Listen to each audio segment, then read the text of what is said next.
ಉಗ್ರರ ವಿರುದ್ಧ ಎಐಸಿಸಿ ನಾಯಕರು ಸಮರ ಸಾರಿದ್ದಾರೆ.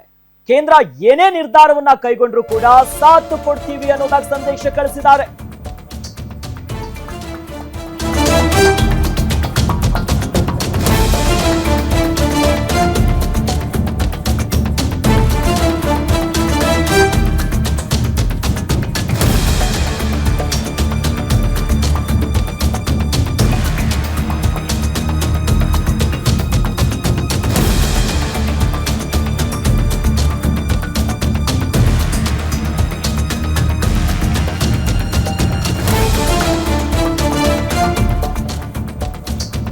ನಿಮ್ಮ ಜೊತೆ ನಾವಿದ್ದೀವಿ ಅನ್ನೋದಾಗಿ ಮಲ್ಲಿಕಾರ್ಜುನ ಖರ್ಗೆ ಅವರು ಹೇಳಿದ್ದಾರೆ. ಉಗ್ರರ ನಿರ್ನಾಮಕ್ಕೆ ಕೈ ಜೋಡಿಸ್ತೀವಿ ಅನ್ನೋದಾಗಿ ಎಐಸಿಸಿ ಈಗ ಹೇಳ್ತಿದೆ. ಇದೇ ವಿಚಾರಕ್ಕೆ ವಿಶೇಷ ಅಧಿವೇಶನವನ್ನ ಕರೆಯೋದಕ್ಕೆ ಮೋದಿಗೆ ಪತ್ರವನ್ನ ಬರೆದಿದ್ದಾರೆ. ಉಗ್ರರು ಅಮಾಯಕ ನಾಗರಿಕರನ್ನ ಹತ್ಯೆ ಮಾಡಿದ್ದಾರೆ. ದೇಶದ ಐಕ್ಯತೆಗಾಗಿ ನಾವೆಲ್ಲರೂ ಕೂಡ ಒಂದಾಗೋಣ, ಕಠಿಣ ಕ್ರಮಗಳ ಬಗ್ಗೆ ಚರ್ಚೆ ಮಾಡೋದಕ್ಕೆ ಅಧಿವೇಶನವನ್ನ ಕರೀರಿ ಅಂತ ಪ್ರಧಾನಿ ನರೇಂದ್ರ ಮೋದಿ ಅವರಿಗೆ ಪತ್ರವನ್ನ ಬರೆದಿದ್ದಾರೆ ಮಲ್ಲಿಕಾರ್ಜುನ ಖರ್ಗೆ ಅವರು. ಎಐಸಿಸಿ ಅಧ್ಯಕ್ಷರಾಗಿರುವಂತಹ ಮಲ್ಲಿಕಾರ್ಜುನ ಖರ್ಗೆ ಅವರು ಪ್ರಧಾನಿ ನರೇಂದ್ರ ಮೋದಿ ಅವರಿಗೆ ಪತ್ರ ಬರೆದಿದ್ದಾರೆ. ಈ ಉಗ್ರರನ್ನ ಬೇಟೆಯಾಡೋದಕ್ಕೆ ನಾವೆಲ್ಲರೂ ಕೂಡ ಒಟ್ಟಾಗೋಣ, ಹಾಗಾಗಿ ವಿಶೇಷ ಅಧಿವೇಶನವನ್ನ ಕರಿಬೇಕೆನ್ನುವಂತ ನಿಟ್ಟಿನಲ್ಲಿ ಯಾವ ರೀತಿಯಾಗಿ ಕಠಿಣ ಕ್ರಮಗಳನ್ನ ತೆಗೆದುಕೊಳ್ಬೇಕು, ಅಧಿವೇಶನ ಮಾಡಬೇಕೆನ್ನುವಂತ ನಿಟ್ಟಿನಲ್ಲೇ ಎಐಸಿಸಿ ಅಧ್ಯಕ್ಷರು ಕಾಂಗ್ರೆಸ್ಸಿನ ವರಿಷ್ಠರಾಗಿರುವಂತಹ ಮಲ್ಲಿಕಾರ್ಜುನ ಖರ್ಗೆ ಅವರು ಪ್ರಧಾನಿ ನರೇಂದ್ರ ಮೋದಿ ಅವರಿಗೆ ಪತ್ರವನ್ನ ಬರೆದಿದ್ದಾರೆ. ಗಮನಿಸ್ತಾ ಇದ್ದೀವಿ, ಪತ್ರ ಬರೆದಿದ್ದಾರೆ ಹಾನರೇಬಲ್ ಪ್ರೈಮ್ ಮಿನಿಸ್ಟರ್ ಅಂದಾಗಿ. ಈ ಒಂದು ಸಂದರ್ಭದಲ್ಲಿ ನಾವು ದೇಶದ ಭದ್ರತೆಗೆ, ದೇಶದ ಐಕ್ಯತೆಗೋಸ್ಕರ ಒಟ್ಟಾಗಿರಬೇಕು. ಹಾಗಾಗಿ ಈ ಸಂದರ್ಭದಲ್ಲಿ ಈ ಪಹಲ್ಗಾಮ ದಾಳಿ ಇದೆಯಲ್ಲ, ಅಮಾಯಕರು ತೀರ್ಕೊಂಡಿದ್ದಾರೆ, ಮೃತಪಟ್ಟಿದ್ದಾರೆ.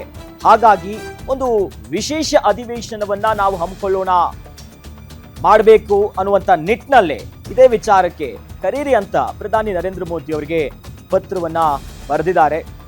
ಇನ್ನು ಸರ್ವಪಕ್ಷ ಸಭೆ ಕೂಡ ಆಯ್ತು. ದಾಳಿಯ ಬೆನ್ನಲ್ಲೇ ಸಭೆಯನ್ನ ಕರೆಯಲಾಗಿತ್ತು. ಈ ಹೊತ್ತಿನಲ್ಲೂ ಕೂಡ ಎಐಸಿಸಿ ನಾಯಕರು ಜೊತೆಯಲ್ಲಿ ಕಾಂಗ್ರೆಸ್ನ ನಿಲುವು ಅದೇ ಆಗಿತ್ತು. ನಾವೆಲ್ಲರೂ ಕೂಡ ಈ ಹೊತ್ತಿನಲ್ಲಿ ರಾಜಕೀಯ ಬೇಡ, ಕೇಂದ್ರ ಸರ್ಕಾರ ಯಾವುದೇ ನಿರ್ಧಾರವನ್ನ ಕೈಗೊಂಡ್ರೂ ಕೂಡ ನಿಮ್ಮ ಜೊತೆ ನಾವಿದ್ದೇವೆ ಅನ್ನುವಂತ ಮಾತುಗಳನ್ನೇ ಹೇಳಿದ್ರು. ದೇಶದ ಭದ್ರತೆ, ದೇಶದ ಸೆಕ್ಯೂರಿಟಿ, ಈ ನಮ್ಮ ದೇಶಕ್ಕೆ ಈ ರೀತಿ ದಾಳಿ ಆಗಿದೆಯಲ್ಲ, ಹಾಗಾಗಿ ನಾವೆಲ್ಲರೂ ಕೂಡ ಕೇಂದ್ರ ಸರ್ಕಾರ ಈ ಉಗ್ರರನ್ನ ಬೇಟೆಯಾಡೋದಕ್ಕೆ ಯಾವ ನಿರ್ಧಾರ ತೆಗೆದುಕೊಳ್ತಾರೋ ಅವ್ರ ಜೊತೆ ನಾವಿರ್ತೀವಿ ಅನ್ನುವಂತ ಭರವಸೆಯ ಮಾತನ್ನೇ ಆಡಿದ್ರು. ಅದಕ್ಕೆ ಮುಂದುವರೆದ ಭಾಗ ಎನ್ನುವಂತೆ ಈಗ ಪ್ರಧಾನಿ ನರೇಂದ್ರ ಮೋದಿ ಅವರಿಗೆ ಪತ್ರ ಬರೆದಿದ್ದಾರೆ. ವಿಶೇಷ ಅಧಿವೇಶನವನ್ನ ಮಾಡೋಣ ಅನ್ನುವಂತ ನಿಟ್ಟಿನಲ್ಲಿ ಪತ್ರ ಬರೆದಿದ್ದಾರೆ. ಮತ್ತೊಂದು ಕಡೆಯಲ್ಲಿ ನಮ್ಮ ರಾಜ್ಯದಲ್ಲಿ ಗಮನಿಸ್ತಾ ಹೋಗೋದಾದ್ರೆ ಕಾಂಗ್ರೆಸ್ಸಿನ ನಾಯಕರು, ಮುಖ್ಯಮಂತ್ರಿ ಸಿದ್ದರಾಮಯ್ಯನವರು, ಸಂತೋಷ್ ಲಾಡ್ ಅವರಾಗಿರ್ಬೋದು, ಇನ್ನು ತಿಮ್ಮಾಪುರ ಆಗಿರ್ಬೋದು, ಅವರ ಈ ಏನು ಹೇಳ್ತಿದ್ದಾರೆ ವೈಫಲ್ಯ, ಭದ್ರತಾ ವೈಫಲ್ಯ ಅನ್ನುವಂಥ ನಿಟ್ಟಿನಲ್ಲಿ ಸಾಕಷ್ಟು ಅವರ ಮಾತುಗಳು, ಹೇಳಿಕೆಗಳು ಚರ್ಚೆ ಕಾರಣ ಆಗಿದೆ. ಕೇಂದ್ರದ ವೈಫಲ್ಯ ಇದು, ಭದ್ರತೆ ವೈಫಲ್ಯ ಆಯ್ತು ಎನ್ನುವಂತ ನಿಟ್ಟಿನಲ್ಲಿ ಆಡಿರುವಂತ ಮಾತುಗಳು ಬಹಳ ಆಕ್ರೋಶಕ್ಕೆ, ಚರ್ಚೆಗೆ ಕಾರಣ ಆಗಿರೋದು ಎಲ್ರಿಗೂ ಕೂಡ ಗೊತ್ತು. ಬಟ್ ಕೇಂದ್ರದಲ್ಲಿ ನಿಲುವು ಬಹಳ ಸ್ಪಷ್ಟವಾಗಿದೆ. ಎಐಸಿಸಿ ಮಾತ್ರ ಹೇಳ್ತಿರೋದು ಸರ್ಕಾರದ ಜೊತೆ ನಾವಿದ್ದೀವಿ, ಕೇಂದ್ರ ಸರ್ಕಾರ ನಾವೆಲ್ಲರೂ ಕೂಡ ಒಂದಾಗೋಣ, ಕಠಿಣ ಕ್ರಮಗಳ ಬಗ್ಗೆ ನಾವು ಚರ್ಚೆ ಮಾಡೋದಕ್ಕೆ ರೆಡಿ ಇದ್ದೀವಿ, ಹಾಗಾಗಿನೇ ಒಂದು ಅಧಿವೇಶನ ಮಾಡೋಣ, ಅಧಿವೇಶನ ಕರೀರಿ. ಸರ್ವಪಕ್ಷ ಸಭೆ ಆಯ್ತು, ಎಲ್ಲರೂ ಕೂಡ ಭಾಗಿಯಾಗಿದ್ರು, ಮಾತನಾಡಿದ್ರು, ಚರ್ಚೆಗಳಾಗಿತ್ತು. ಈಗ ಅಧಿವೇಶನ ಕರೀರಿ ಅನ್ನೋದಾಗಿ ಮಲ್ಲಿಕಾರ್ಜುನ ಖರ್ಗೆ ಅವರು ಪತ್ರವನ್ನ ಬರೆದಿದ್ದಾರೆ. ಸದ್ಯ ಹಾಗಾಗಿ ಉಗ್ರರ ವಿರುದ್ಧ ಎಐಸಿಸಿ ನಾಯಕರು ಈಗ ಸಮರ ಸಾರಿದ್ದಾರೆ. ಏನೇ ನಿರ್ಧಾರ ತೆಗೆದುಕೊಂಡ್ರು ಕೂಡ ನಾವು ಇದ್ದೀವಿ, ಜೊತೆಗೆ ಹೋಗೋಣ ಅನ್ನೋದಾಗಿ ನಾಯಕರು ಒಂದು ವಿಶ್ವಾಸದ ಮಾತಾಡ್ತಿದ್ದಾರೆ. ಆಕ್ಚುಲಿ ನಮ್ಮ ರಾಜಕೀಯ ಅಂದಾಗ ಹೀಗಿರ್ಬೇಕು.